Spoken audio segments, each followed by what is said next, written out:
Hi hello அன்பு மக்களே, இது வான்மதியின் ஆடியோ நாவல். இந்த நாவலை உங்களுக்காக வான்மதியின் வான்மகள் சேனலில் வாசிக்க இருப்பது உங்கள் தோழி நித்யா. உன் மீது கொண்ட என் காதல் நிஜமாகுமா? இந்த கதை உங்களுக்கு பிடிச்சிருந்தால் லைக் பண்ணுங்கள், ஷேர் பண்ணுங்கள், கமெண்ட் பண்ணுங்கள். அப்படி பக்கத்தில் இருக்க பட்டனையும் தட்டி விட்டுடுங்க. இப்போது கதைக்குள்ளே போகலாமா? பகுதி 5. ரிலாக்ஸ், கொஞ்சம் பொறுமையாக. மீண்டும் அவளை படுக்க வைத்தவன் அவளது பெட்டை சிறிது அட்ஜஸ்ட் செய்து அவள் அருகே அமர்ந்து கொண்டவன், இப்போ எப்படி இருக்க உடம்பு? பரவாயில்லையா? என்ன பண்ணுது என்று கேட்டான். நான் எப்படி இங்கே? கௌதம் அண்ணா எங்கே என்று அவள் அடுத்தடுத்த கேள்விகள் கேட்க, உடனே ராகேஷோ நேற்று நடந்தவை அனைத்தையும் கூறி முடித்தான். அதை கேட்டதும் ராகேஷின் கையை பிடித்து கொண்டு, இப்போ கௌதம் அண்ணா எப்படி இருக்காரு என்று கேட்டார். அது நல்லா இருக்காரு, சோஃபி அவங்க கூட இருக்கா. அதுவும் அவள் கண்ணீர் நீர் வழிய ராகேஷை பார்த்தவளோ அவளது கண்களாலே அவனுக்கு நன்றி கூற, அதை பார்த்தவனும் அவளது கண்ணீரை துடைத்துவிட்டு, இனி உனக்கு எந்த பிரச்சனையும் வராது, எப்பவுமே நான் உனக்கு துணையாக இருப்பேன் என்றபடி அது நெற்றியில் முத்தமிட்டான். நேரம் அவளது உடலில் அப்படி ஒரு சிறப்பு. அப்படியே அவளது கண்ணை மூடி அவற்றை வாங்கி கொள்ள, மாமா நாங்களாம் இங்கே தான் இருக்கோம் என்று ஒரு குரல். அவளது கையில் இருந்த தனது கையை எடுத்துவிட்டு விலகி நின்றான்.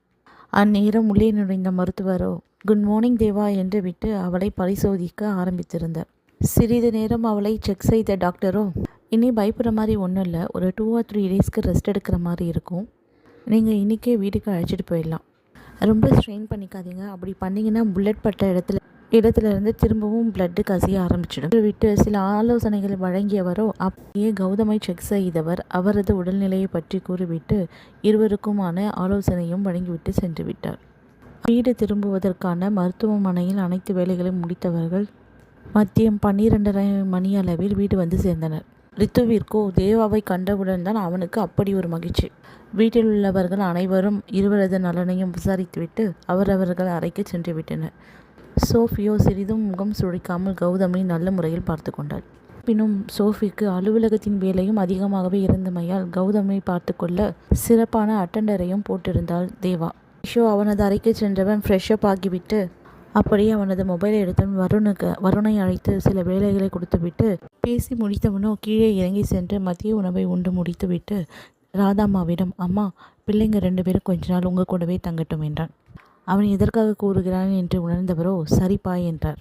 அங்கே தென்றலோ பிள்ளைகள் இருவருக்கும் உணவு ஊட்டி கொண்டிருக்க அப்படியே படியேறி தனது ரூமுக்கு சென்று கொண்டிருந்தவன் அங்கே தேவாவின் அறை சிறிது திறந்தபடி இருக்க உள்ளே என்ன செய்கிறாள் என்று நினைத்தவனோ மேலும் அறையை திறக்க அங்கே அவளது முதுகை காட்டியபடி உள்ளாடை ஏதுமின்றி ஒரு கைக்கும் தலைக்கும் டிஷர்ட்டை மாட்டிக்கொண்டு அதை கீழே இழுத்து முடியாதபடி கஷ்டப்பட்டு கொண்டிருப்பதை பார்த்தவன் சட்டென்று திரும்பி கொண்டான்.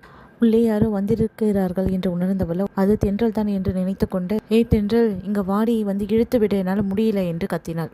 அந்நேரம் அவன் ரூமுக்கு திரும்பி செல்ல எத்தனித்தவன் அவளது குரலை கேட்டதும் அப்படியே அவளை தன் பக்கம் திருப்பி அவளது டிஷர்ட்டை இறக்கி விட்டவன் அப்படியே அவளை பார்க்க அவளது கண்களோ அதிர்ச்சியில் விரிந்து கொண்டது. அப்படியே அவளது இடுப்பில் தன் கை கொண்டு இழுத்தவன் தன் அருகே அவளை நெருக்கி கொண்டு அவள் இதழுக்குள் தன் இதழை பொருத்தி கொண்டு அப்படியே ஆழ்ந்த முத்தமிட ஆரம்பித்திருந்தான். அவளது மூளையோ வேலை நிறுத்தம் செய்திருக்க என்ன நடக்கிறது என்பதை யூகிப்பதற்குள் சட்டென அவளை விட்டு விலகி அவனது அறைக்கு சென்று விட்டான். அப்படியே அவளோ அதிர்ச்சியில் நின்று கொண்டிருக்க பிள்ளைகளை துரத்தி கொண்டே தென்றல் அங்கு வந்திருந்தாள். அங்கு அதிர்ச்சியில் நின்றிருந்த தேவாவை பார்த்த தென்றலோ, அக்கா அக்கா என்னாச்சு என்று அவளை உழுக்க, அப்பொழுதுதான் தன்னிலை வந்தவளாக, தென்றல் கொஞ்ச நேரத்துக்கு முன்னாடி நீ தானே வந்த இங்கு என்று கேட்டாள். ஆமாக்கா, நான் தான் வந்திருந்தேன் என்றாள்.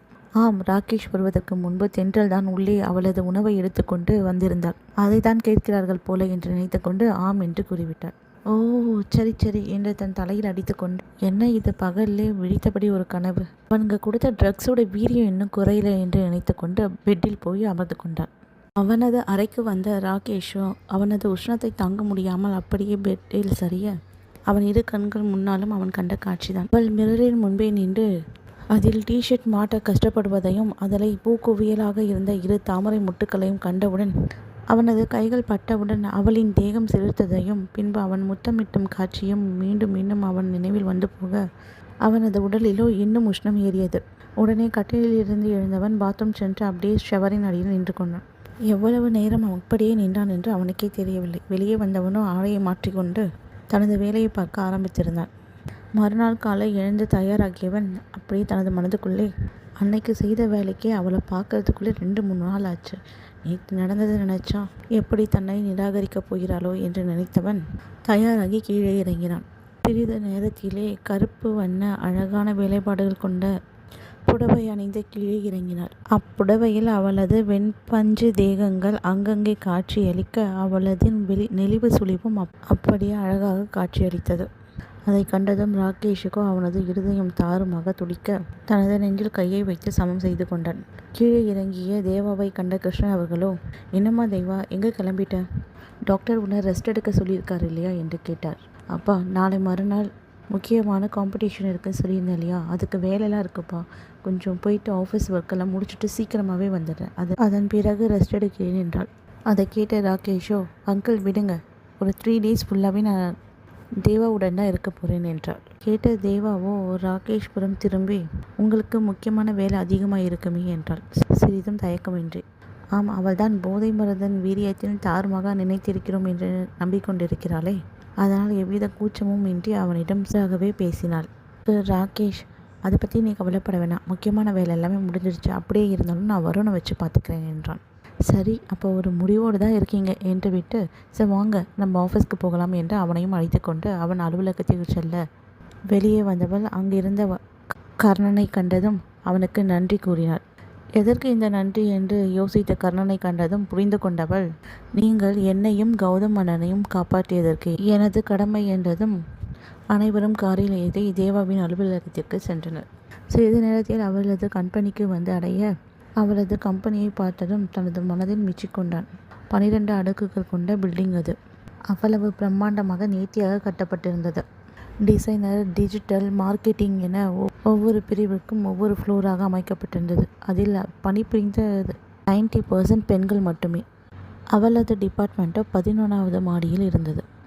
லிஃப்டில் ஏறி அவளது ஃப்ளோருக்கு சென்றதும் அவளது அறையில் சென்று அமர்ந்தவள் அவளது மேனேஜரான ஜெனிஃபரை அழைத்து ராகேஷை அறிமுகப்படுத்தியவள் நாளையும் நாளை மறுநாள் செய்ய வேண்டிய அனைத்து வேலைகளையும் எடுத்துரைத்தாள். ஜெனிஃபராவிற்கு லெஃப்ட் ஹேண்ட் என்றே சொல்லலாம். அவளிடம் அனைத்து வேலைகளையும் சிறப்பாக செய்து முடிக்கும் திறமை கொண்டவள். அவள் மட்டுமல்ல, அவள் அலுவலகத்தில் வேலை செய்யும் ஒவ்வொரு பெண்மணிகளும் சிறப்பானவர்களே. ஜெனிஃபருக்கு வேலை கொடுத்து முடித்தவளோ அப்படியே ராகேஷிடம் திரும்பி, ஒரு 1 hour ராகேஷ், நான் அதுக்குள்ளே எல்லா வேலையும் முடிச்சிடுறேன். உங்களுக்கு போர் அடித்த ஆஃபீஸை சுற்றி பார்க்குறீங்களா என்றாள். இங்கேயே இருந்து அவளை வேலை செய்ய விடாமல் அவளையே தான் பார்த்துட்ருக்க தோணும். சார் 1 hour அவள் நிம்மதியாக வேலை செய்யட்டும் என்று நினைத்தவனோ சரி என்றிட உடனே ஜெனிஃபரை அழைத்து, ஜெனிஃபர், எல்லா டிபார்ட்மெண்ட்டும் சுற்றி காட்டுங்க, எல்லா டிபார்ட்மெண்ட்டையும் இவரை இன்ட்ரடியூஸ் பண்ணுங்க என்று விட்டு அவளது வேலையில் மூழ்கினாள். ஒவ்வொரு ஃப்ளோரிலும் ஒவ்வொரு டிபார்ட்மெண்ட்டையும் பார்த்து முடித்தவன் அவளது அறைக்கு மீண்டும் வரவும் அவள் வேலையை முடிக்கவும் சரியாக இருந்தது. அவனை கண்டதும், உங்களை ரொம்ப கஷ்டப்படுத்துகிறேனா என்று கேட்டாள் தேவா. நீ என் கூடவே இருந்தால் போதும், எனக்கு எந்த கஷ்டமும் வராது என்று விட்டான். தேவாவோ சாதாரணமாக தான் கேட்டிருந்தான். ஆனால் ராகேஷ் தன் மனதில் உள்ளதை அப்படியே கூறிவிட்டான். அதனை கேட்டதும் தேவாவிற்கு பேச்செதும் வராமல் சிறிது தயங்க அதை உணர்ந்தவனாக, சரி வா போய் ஃப்ரெஷ்ஷாக ஏதாவது ஜூஸ் குடிக்கலாம் என்று அருகில் இருந்த ரெஸ்டாரண்ட்டுக்கு சென்று விட்டனர். ஸ்நாக்ஸ் அண்ட் ஜூஸ் குடித்து முடித்தவர்களோ பேசிக்கொண்டே வீடும் வந்து சேர்ந்தனர். வீட்டில் தேவாவை கண்டதும் ரித்து அம்மா என்று ஆசையாக ஓடி வர அவனை தூக்கி அணைக்க முடியாமல் அவள் கஷ்டப்படுவதை பார்த்தவனோ அவை அப்படியே கையில் தூக்கினான். ரித்துவிற்கோ எல்லையில்லாத மகிழ்ச்சி. அவனுக்குள் என்னவென்று சொல்ல முடியாத உணர்வுகள். ஆம், எத்தனையோ பிள்ளைகள் அவரது தந்தையுடன் விளையாடுவதையும் அவர்கள் தந்தை அவனை தூக்கி வைத்து கொண்டு வெளியே சுற்றுவதையும் பார்த்திருக்கிறான் அல்லவா. கௌதமெல்லாம் தூக்கி அழைத்து சென்றிருக்கிறான் தான். அவன் பிறப்பிற்கே காரணமான தன் தந்தையின் ஸ்பரிசம் அல்லவா. பலமுறை ராகேஷ் தீக்ஷாவை தூக்கி முத்தமிடுவதும் அவருடன் விளையாடுவதும் பார்த்திருந்த ரித்துவிற்கு இன்று தன்னை தூக்கி இருப்பது மிகவும் மகிழ்ச்சியாக இருந்தது. அதை கண்ட தீக்ஷாவோ தன்னையும் தூக்கும்படி செய்ய ராகேஷோ மறு கையில் அவளையும் தூக்கி கொண்டான். இருவரையும் தூக்கியபடி உள்ளே நுழைந்த ராகேஷோ, ரித்துக்கண்ணா, அம்மாவுக்கு கொஞ்சம் உடம்பு முடியல இல்லையா, அவங்கள தூக்க சொல்லி கொஞ்ச நாள் தொந்தரவு பண்ணக்கூடாது. அப்பா நான் இருக்கேன் இல்லையா, எதுவாக இருந்தாலும் என்கிட்ட கேளுங்க என்றான். ஓகே என்றபடி தலையாட்டியவனும் வீட்டிற்குள்ளே நுழைந்தவுடன் ராகேஷை மீண்டும் இறுக்க அணைத்து கன்னத்தில் முத்தமிட்டு இறங்கிவிட்டான். இவை அனைத்தையும் பார்த்து கொண்ட தேவாவின் மனதிற்குள் பாரம் ஏறிக்கொண்டது. அப்படியே அவள் ஏதோவித யோசனையுடன் தன் அறைக்கு சென்று கதவை தாழிட்டவளோ அப்படி பெட்டில் படுத்துக்கொண்டு 7 வருடத்திற்கு முன் நடந்ததை நினைத்து பார்த்தாள். ஆம், கல்லூரியில் இறுதி வருடம் படித்து கொண்டிருந்த ஆண்டு அது. ரித்துவிற்கோ ராகேஷ் தன்னை தூக்கியிருப்பது அவ்வளவு மகிழ்ச்சியாக இருந்தது. பல நேரங்களில் தீக்ஷாவை ராகேஷ் தூக்கியும் முத்தமிடும் பொழுதும் பார்த்திருக்கிறான் தான்.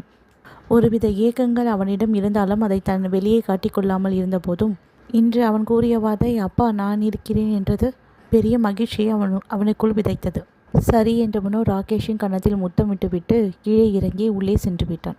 இதை அனைத்தையும் பார்த்த தேவாவோ ஏதும் பேச வார்த்தை இல்லாமல் மௌனமாக ஏறி சென்று தற்கச் சென்றவளோ கதவை தாழிட்டு படுக்கையில் படுத்துக்கொண்டு அவன் கூறிய ஒவ்வொரு வார்த்தையும் நினைத்தபடி 7 வருடத்திற்கு முன் நடந்தவையை நினைத்து பார்க்க ஆரம்பித்திருந்தாள். கூறி கடைசி வருடம் படித்து கொண்டிருந்த நாட்கள் அது. திடீரென தேவாவின் தாய் உடல்நிலை சரியில்லாத காரணத்தினால் இறந்துவிட அந்த இழப்பிற்காக சென்றிருந்தனர் அனைவரும் ஊருக்கு. தேவாவோ தன் தாயின் இழப்பை தாங்க முடியாமல் கஷ்டப்பட்டு கொண்டிருப்பதை பார்த்தவர்களோ அவளுக்காக அவர்களும் சில நாட்கள் அங்கே தங்கிவிட்டனர். ஒரே பெண் என்பதனால் அவள் மீது அளவுக்கு அதிகமாகவே அன்பும் அக்கறையும் கொண்டு வளர்த்திருந்தனர் கிருஷ்ணாவும் தேவாவின் தாயாரும். தேவா தனக்கு தேவை என்று கேட்பதற்கு முன்னமே அவளது தேவையை புரிந்து கொண்டு அவளுக்கு அனைத்தையும் செய்தவள் அவளது தாய். தாய் இன்று இல்லை என்றதும் எப்படி அவளால் தாங்கிக் கொள்ள முடியும்? அவளோ பெரும் துயரத்தில் அங்கே உழண்டு கொண்டிருக்க அவளின் நண்பர்களான அஞ்சலி, ராகேஷ், நிவாஸ் அனைவரும் அவளை கொஞ்சம் கொஞ்சமாக மீட்டெடுத்து கொண்டிருந்தனர். அப்படியே நாட்களும் கடந்துவிட தாயின் சடங்குகளும் முடிவடைந்தன. அப்படியாக ஒரு நாள் கிருஷ்ணன் தேவாவிடம், அம்மா தேவா, இங்கே இருந்தனா இன்னும் ஏதாவது யோசிச்சுட்டு உன்னை கவலைப்படுத்திகிட்டே இருப்பேன். நீ சென்னைக்கு கிளம்புமா, கடைசி வருஷம் வேற.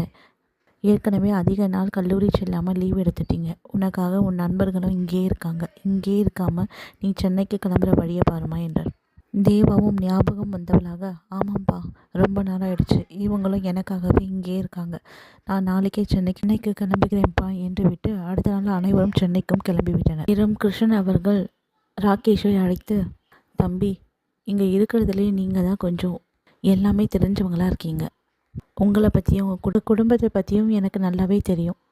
என் மகளை உங்களை நம்பி தான் அனுப்புகிறேன் என்று விட்டு அவளை நல்லபடியாக பார்த்துக்கோங்க என்று கூறி அவர்கள் அனைவரையும் வழி அனுப்பி வைத்தார். சில மணி நேரம் பயணத்திற்கு பின்பு அனைவரும் சென்னை வந்தடைந்தனர். சென்னை வந்தவர்களோ தேவாவை இனி தனியாக விட்டால் சரியில்லை என்று நினைத்து கொண்டு அவளின் அனைத்து பொருட்களையும் எடுத்துக்கொண்டு தேவாவின் வீட்டிற்கு அவளுடனே சேர்ந்து தங்கி கொள்ள வந்துவிட்டனர். ராகேஷ், அஞ்சலி, நிவாஸ், தேவா என்று அனைவரும் ஒன்றாக கல்லூரி செல்வதும் வருவதும் அவை சிறிதும் தனிமையில் விடாமல் நல்லபடியாக பார்த்து கொண்டனர். அவர்களுக்கு சமைத்து போடுவதற்கென லக்ஷ்மி அம்மாவும் கணேசனும் அவர்களுடனே இருக்க நாட்களும் கடகடர் என ஓடிக்கொண்டிருந்தன. ஒரு நாள் லக்ஷ்மி அம்மாவும் கணேசனும் தன் சொந்த ஊருக்கு செல்ல வேண்டியது இருந்தது. தனது மூத்த மகளுக்கு பிள்ளை பேறு இருப்பதால் அவளுக்கு டெலிவரி பார்த்து ஒரு 10 நாட்களில் திரும்ப வருகிறேன் என்று கூறி 10 நாட்கள் விடுப்பு எடுத்துக்கொண்டு இருவருமே சொந்த ஊருக்கு சென்று விட்டனர். இவர்கள் அனைவரும் தெரிந்ததை சமைத்து சாப்பிட்டு கொண்டு அப்படியே நாட்களை ஓரிரு நாட்கள் கடத்தி கொண்டிருந்தனர். காலை அனைவரும் கல்லூரி கிளம்பி ஆயத்தமாகி வெளியே வந்தனர்.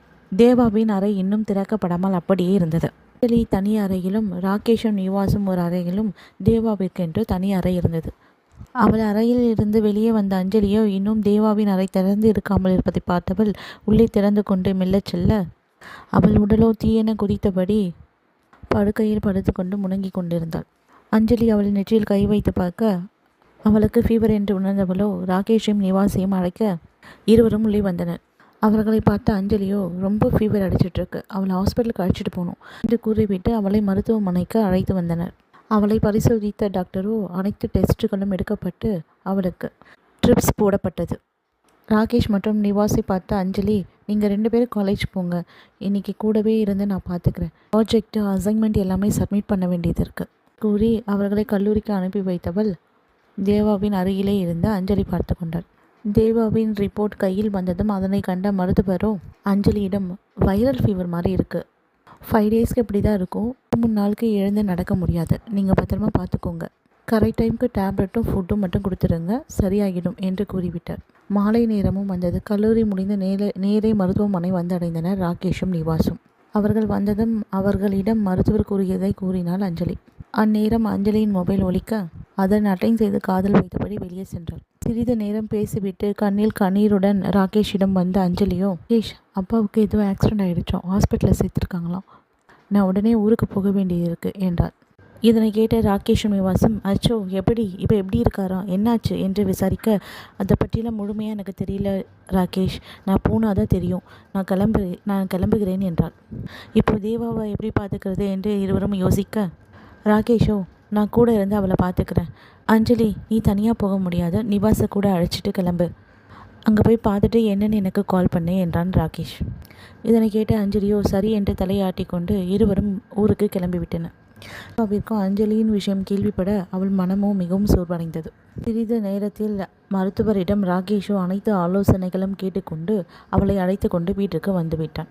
வீட்டிற்கு வந்தவர்களோ எழுந்து நடக்கக்கூட முடியாமல் இருக்கும் தேவாவை கண்டவனோ தனது சோல்டரை தாங்கி பிடித்தபடி வீட்டிற்கு அழைத்து வந்தவன் அவளை படுக்க வைத்துவிட்டு அறைக்கு சென்றவனோ குளித்து முடித்துவிட்டு அவள் சாப்பிடுவதற்கென்று கஞ்சி தயார் செய்தான்.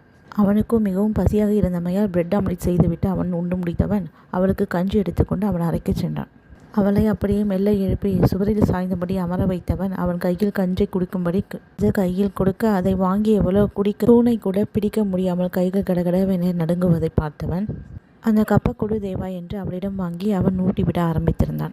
ராகேஷின் செய்கையை பார்த்த தேவாவிற்கோ கண்களிலிருந்து கண்ணீர் வழிய ஆரம்பித்து விட்டது. தன் தாயின் நினைவு மேலும் அதிகரித்து விட்டது. இதனை கண்ட ராகேஷோ அவளை மிகவும் உணர்ந்தவனாக, இங்க பார் தேவா, நான் உன் கூட இருக்கும் போது நீ இப்படிலாம் அழகக்கூடாது என்றான். என்று விட்டு அவளது கண்ணீரை துடைத்து விட்டவன் அவளுக்கு கஞ்சி புகட்டி விட்டு அவள் சாப்பிட வேண்டிய மாத்திரையும் எடுத்து கொடுத்தவன் அனைத்து வேலையும் முடித்து கொண்டு அவன் அறைக்கு சென்று விட்டான்.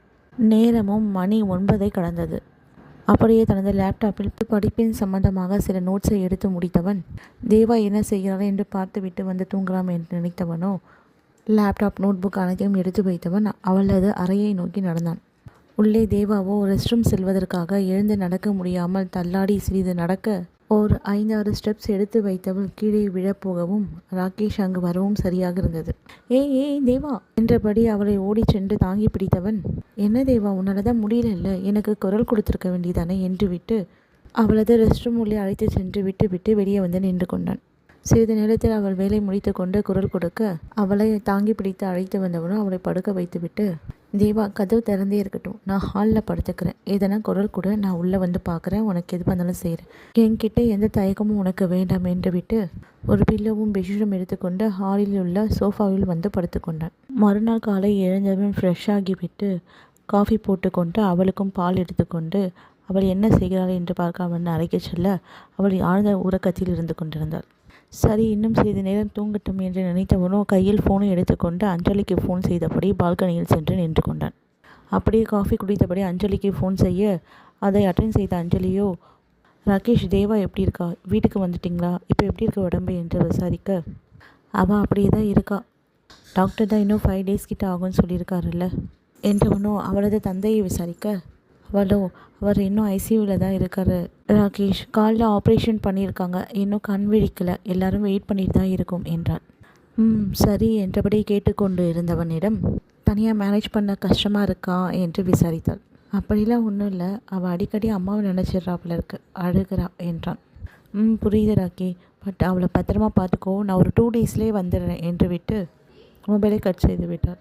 பேசியபடி காஃபி குடித்து முடித்த ராகேஷோ தேவாவின் அறைக்கு வர தேவாவோ தனது 2 கைகளாலும் முகத்தை மூடிக்கொண்டு தேம்பி அழுது கொண்டிருந்தார்.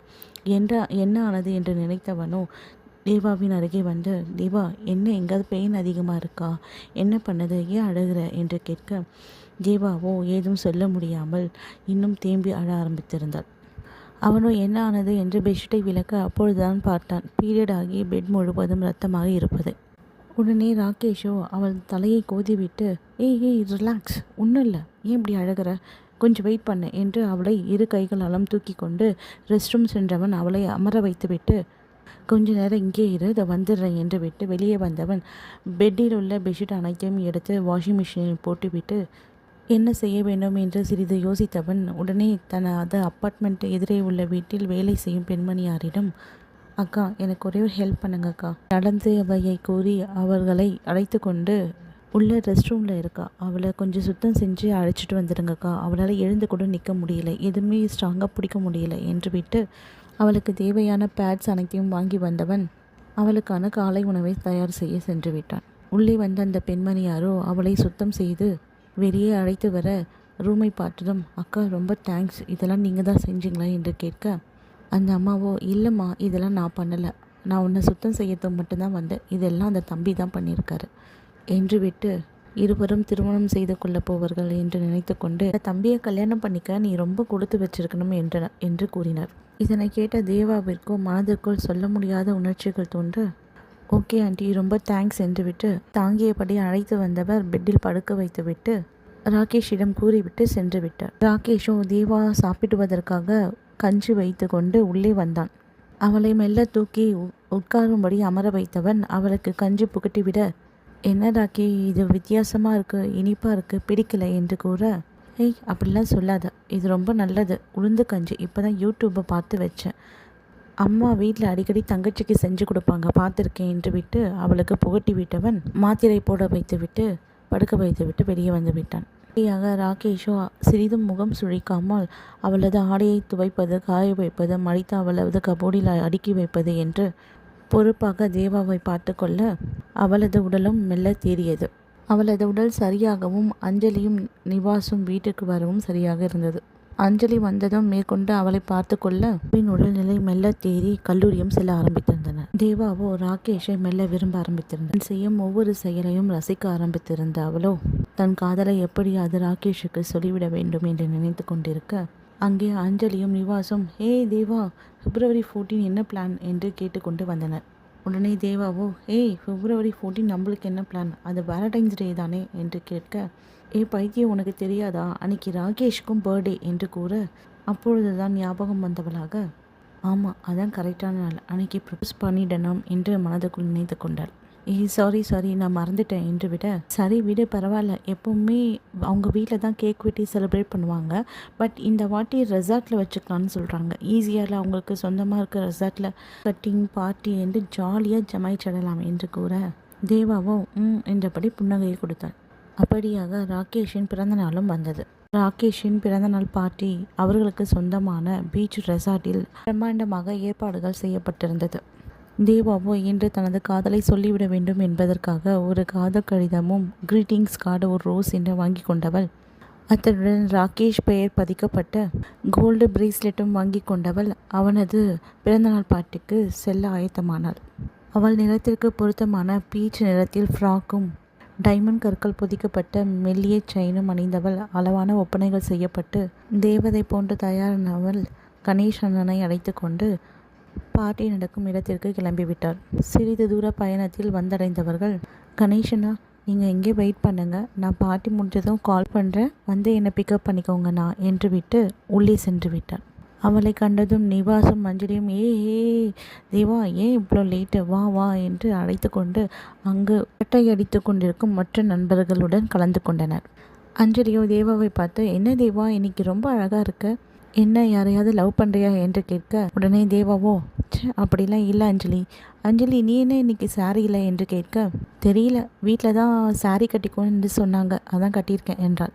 உடனே, சாரிக்கு எப்படி ட்ரெஸ் பண்ணக்கூடாது, வா நான் உனக்கு கொஞ்சம் மேக்கப் பண்ணி விடுறேன் என்று அழைத்து கொண்டு அஞ்சலியின் அறைக்கு சென்றவளும் அஞ்சலியை சில திருத்தங்கள் செய்து, சாரியை இப்படி கட்டணும், இந்த சாரிக்கு இந்த ஹேர் ஸ்டைல் சரி இருக்காது என்று ஒவ்வொன்றையும் பார்த்து அவளை அழகுபடுத்தியவள், இப்போ ஓகே, இப்போ கண்ணாடியை பாரு என்றதும் கண்ணாடியை பார்த்த அஞ்சலியோ, வா சூப்பர் தேவா, உன் கையில் என்னமோ மேஜிக் இருக்குது என்றதும், சரி ஹேண்ட்பேக் இங்கே வச்சுட்டு வந்துடு, கேக் கட் பண்ணிவிட்டு அப்புறம் போகும்போது வந்து எடுத்துக்கலாமே என்று அஞ்சலியோ தேவாவை அழைத்து கொண்டு வெளியே வருவதற்கும் கேக் கட் பண்ணுவதற்கு தயாராக அனைத்து ஏற்பாடுகளும் செய்யப்பட்டிருந்தது.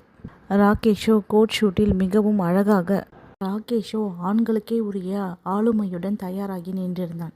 அங்கே தேவாவை கண்டதும் அழகாக புன்னகைக்க தேவாவும் புன்னகையுடன் நின்று கொண்டாள்.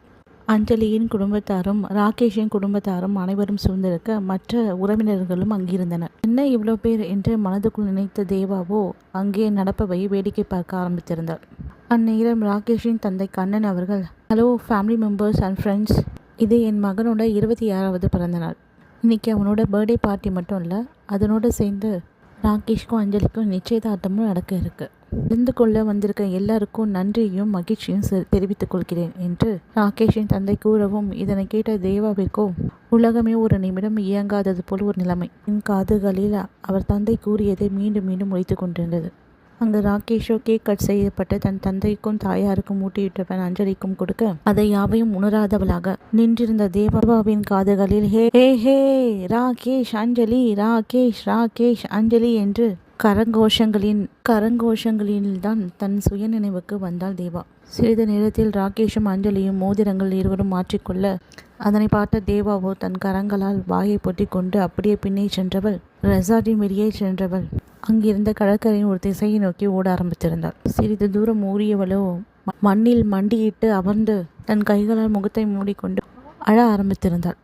ராகேஷ், அஞ்சலி மற்றும் நிவாஸை சுற்றி அழகழகான புகைப்படங்கள் எடுக்கப்பட்டு கொண்டிருந்தது. சிறிது நேரத்தில் நிவாஸோ, ஏ அஞ்சலி, தேவா எங்க என்று கேட்க, இங்கே தான் இருப்பா நிவாஸ், கொஞ்சம் பாரு, அப்படி இல்லைன்னா என்னோட ரூமில் அவள் இருப்பா, அவள் ஹேண்ட்பேக் அங்கே தான் இருந்தது, போய் பாரு என்றதும் அஞ்சலியின் அறையை நோக்கி சென்றான் நிவாஸ்.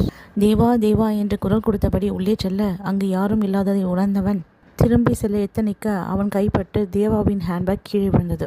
அதிலிருந்து ரோஸ் லெட்டர்ஸ் என்று கீழே விழுவதை பார்த்தவன் அதை எடுத்து நிவாஸ் படிக்க, சிறிது நேரத்தில் லெட்டர், கிரீட்டிங்ஸ் கார்டு அனைத்தையும் ஹேண்ட்பேக்கில் வைத்தவன் எடுத்துக்கொண்டு வெளியே விறுவிறுவென்று ஓடி வந்தான். கடற்கரையை நோக்கி ஓடி வந்த நிவாஸ் ஓடியை பார்த்து ஓடி வந்தவன் தூரத்தில் ஒரு உருவம் மண்டியிட்டு அமர்ந்திருப்பதை பார்த்தவன் அவளது சோல்டரில் கையை வைக்க, அதனை உணர்ந்த தேவாவோ தன் கண்களை துடைத்து கொண்டு யார் என்று பார்க்க அங்கு நிவாஸ் நின்று கொண்டிருந்தான்.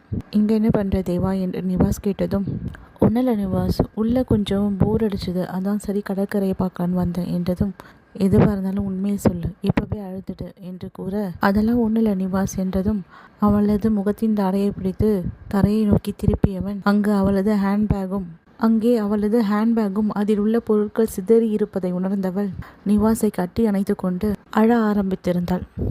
ஏன் நிவாஸ், யாருமே சொல்லலை எனக்கு, யாராவது சொல்லியிருந்தா, ஒரு ஹிண்ட்டு கொடுத்துருந்தா நான் மனசில் ஆசையை வளர்த்துருக்க மாட்டேன்ல, எனக்கு மட்டும் ஏன் இப்படி நடக்குது, எனக்கு பிடிச்சவங்க யாருமே என் கூட இருக்காமல் போயிடுறாங்க என்று அழ ஆரம்பித்திருந்தாள். அவளது தலையை மெல்ல கோதி விட்டவன், அஞ்சலி 10வது படிக்கும் போதிலிருந்தே ராகேஷை விரும்புகிறா. ராகேஷ்க்கு அப்படி ஒரு எண்ணம் எதுவும் இல்லை, எனக்கு அப்படி உன் மேலே ஏதாவது எண்ணம் வந்தால் சொல்கிறேன் என்று சொல்லியிருந்தான். இப்போ நடக்கிறத வச்சு பார்க்கும்போது ராகேஷ்க்கும் அஞ்சலியை ரொம்ப பிடிச்சிருக்கு போல இருக்கு என்று கூறவும், அஞ்சலியும் ராகேஷும் 2 பேரையும் சொல்ல சொன்னேன். ராகேஷ் என்னன்னா, எனக்கு அப்படி எந்த எண்ணமும் இல்லை, அப்படி நான் அஞ்சலியை காதலிக்க ஆரம்பிச்சிட்டேன்னா நான் சொல்லிடுறேன்னா, ஆனால் அஞ்சலி சொல்லியிருப்பான்னு நினச்சேன் என்றதும், அப்போ என் காதல் தோத்துடுச்சில்ல என்று அவள் கண்களில் வழியும் கண்ணீரை அடக்க முடியாமல் தானே வழிந்து கொண்டிருந்தது.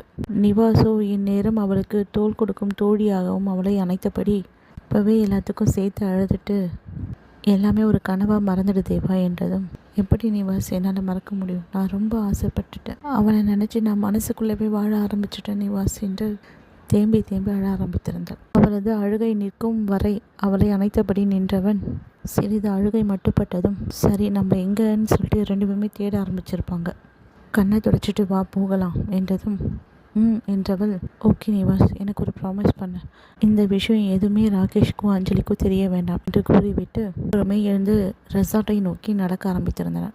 அருகே வந்ததும் நிவாஸ் தேவாவை பார்த்து, தேவா, உன் ஃபேஸ் எல்லாம் அழுத மாதிரி நல்லா தெரியுது, போய் ஃப்ரெஷ் ஆகிட்டு வா, நான் இங்கே வெயிட் பண்ணிட்டு கூறிய நிவாஸை பார்த்து புன்னகைத்தவள் ரெஸ்ட் ரூம் சென்று ஃப்ரெஷ் ஆகிவிட்டு சிறிது நேரத்தில் அவன் அருகே வந்தாள். ஓகே, இப்போ பர்ஃபெக்டாக இருக்கு, வா போகலாம் என்றதை உள்ளே அழைத்து கொண்டு சென்றான். அஞ்சலி அவர்களை கண்டதும், எங்கே போனீங்க இவ்வளோ நேரம், எல்லாருமே கிஃப்ட்ஸ் கொடுத்துட்டு ஃபோட்டோஸ் எடுத்துகிட்டு போகவே ஆரம்பிச்சிட்டாங்க, இவ்வளோ நேரம் ஆச்சா நீங்கள் 2 பேரும் வரத்துக்கு என்று கொஞ்சம் பொய் கோபம் கொண்டு முறைத்தவள் இருவரையும் அவர்களுடன் நினைத்து கொண்டு அழகழகான புகைப்படங்கள் அங்கே எடுத்துக்கொண்டனர். சிறிது நேரத்தில் தேவாவோ நிவாஸை பார்த்து, சரி நிவாஸ், நான் கிளம்புறேன் கூறிய தேவாவோ அனைவரிடமும் விடைபெற்று கொண்டு வீட்டுக்கு திரும்பி வந்து விட்டார். இந்த கதையை தொடர்ந்து என்னோட குரலில் வாசிச்சுட்டு வரேன். சின்ன மிஸ்டேக் இருந்தாலும் மன்னிச்சு ஏற்றுக்கோங்க. நீங்கள் கொடுக்குற ஒவ்வொரு சப்ஸ்கிரைப் அண்ட் லைக் பட்டனும் எனக்கு அவ்வளோ பெரிய உற்சாகத்தை கொடுக்குது மக்களே. மறக்காமல் லைக் பண்ணுங்கள், ஷேர் பண்ணுங்கள், கமெண்ட் பண்ணுங்கள். அப்படியே பக்கத்தில் இருக்க பட்டனையும் தட்டி விட்டுடுங்க. நன்றி.